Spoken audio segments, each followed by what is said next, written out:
Hi everyone, welcome to GKToday's live quiz on polity. Today's quiz is on the President. So let us begin. Consider the following statements. Number 1, the President nominates 12 members of the Rajya Sabha on advice of the Council of Ministers. Number 2, the President has absolute power to appoint and remove the chairman and members of statutory bodies at his discretion. You have 5 seconds. Which of the above statements is correct?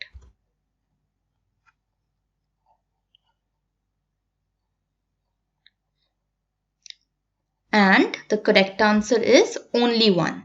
So this is a legislative power of the President. He can appoint 12 members to the Rajya Sabha, members who have special knowledge or practical experience in literature, science, art or social service. The second one is a executive power. But for this also he must seek counsel of the Prime Minister and his Council of Ministers. He cannot make decisions on his own discretion.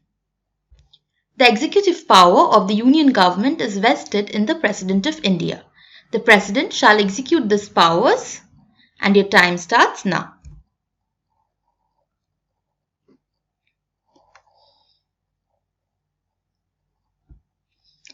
And the correct answer is option C, which is either directly or through officers subordinate to him in accordance with the provisions of the Constitution. Now this is stated in Article 53. That states the executive power of the Union shall be vested in the President and shall be exercised by him or her either directly or through officers subordinate to him in accordance with the provisions of the Constitution. In which of the following cases is the President of India not bound by the advice of the Council of Ministers? Your time starts now.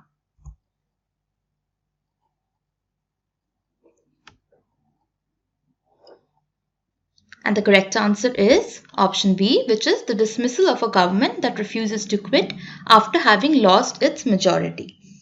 Now, although the President has no constitutional discretion, the fact is that he is usually always bound to his Council of Ministers and Prime Minister. However, he does have situational discretion. One such situation is dissolving the Lok Sabha when Council of Ministers have lost majority, also in the case where they cannot prove confidence in the Lok Sabha. So this is a situational discretion. Assertion is President of India is the Chief Executive of Government of India, and the reason is that the President of India is elected by the elected members of Parliament and elected members of state legislative assemblies. Your time starts now.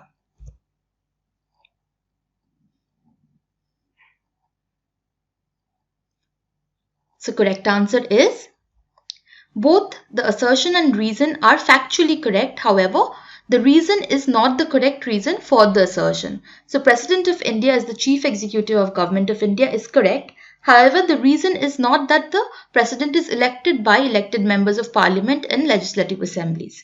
This is not the reason, but this is also correct. Also, fun fact, if no new house has been elected, that is even if no new house has been elected, no members of a dissolved state assembly can vote in the presidential election.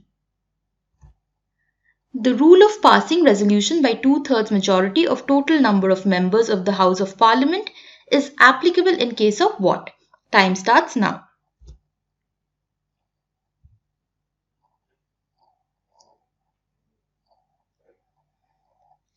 And the correct answer is option C, impeachment of the President. So, the President can be removed from office by the process of impeachment for violation of the Constitution. However, this term violation of the Constitution is very vaguely mentioned and it's not defined in the Constitution itself. Now, the charges can be initiated by either house to be signed by 1/4 of the members. A 14 days notice is to be given to the President, after which the same house can pass the resolution by 2/3 majority of total members. After this, it is passed along to the second house, which now must sustain the charges and pass the impeachment resolution by another 2/3 majority. The President stands removed from office from the day of passing of the resolution. Assertion, the President of India can return any bill passed by Parliament for reconsideration of the Houses. Reason is, President of India cannot return money bills to the Parliament for reconsideration of the Houses. Your time starts now.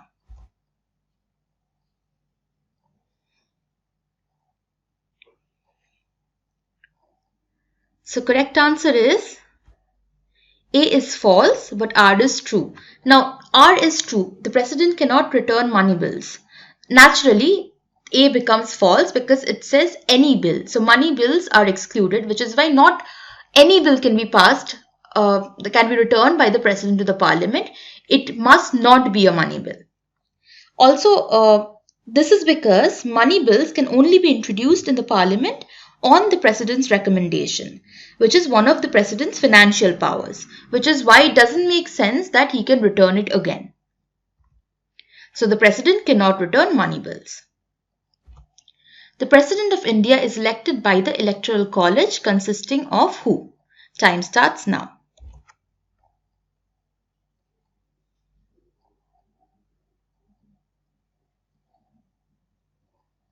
Correct answer is option B, elected members of Parliament and state legislative assemblies.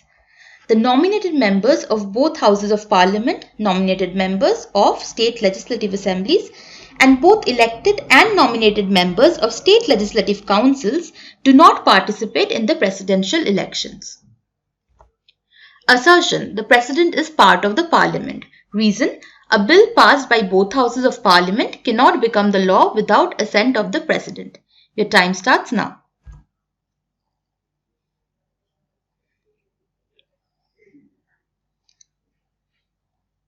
So correct answer is option A. That is, both the assertion and the reasoning are individually true, and this is the correct reason for the assertion. This is quite self-explanatory. Since the parliament cannot conduct its duties without the involvement of the president, it makes the president a part of the parliamentary system. When the President of India is satisfied that the financial credit of the Government of India is threatened, he may do what? Your time starts now.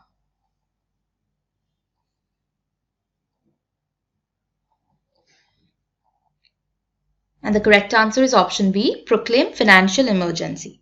This is one part of the emergency powers of the President as enshrined in Article 360 of the Constitution. The President can also take calls on national emergency as per Article 352 and also what is known as President's Rule for States and Union Territories as per Article 356 and 365. So this is financial emergency which is proclaimed in Article 360. The President of India has the power to declare emergency under Article 352 of which of the following grounds? And your time starts now. So the grounds are 1. War, 2. Internal disturbance, 3. External aggression, 4. Armed rebellion. And the correct answer is option B, which is 1, 3 and 4. That is war, external aggression and armed rebellion. So what is Article 352? Article 352 is one of the emergency powers of the President. It states that the President can proclaim emergency if he or she believes that a grave emergency exists whereby the security of India or of any part of the territory thereof is threatened, whether by war or external aggression or armed rebellion. Internal aggression is not a part of this article. That's all for this quiz. Do mention your scores in the comments. Coming up are videos on some current affairs matters as well as another live quiz on those topics. If you liked our efforts, don't forget to like, share and subscribe. Until next time, goodbye and good luck.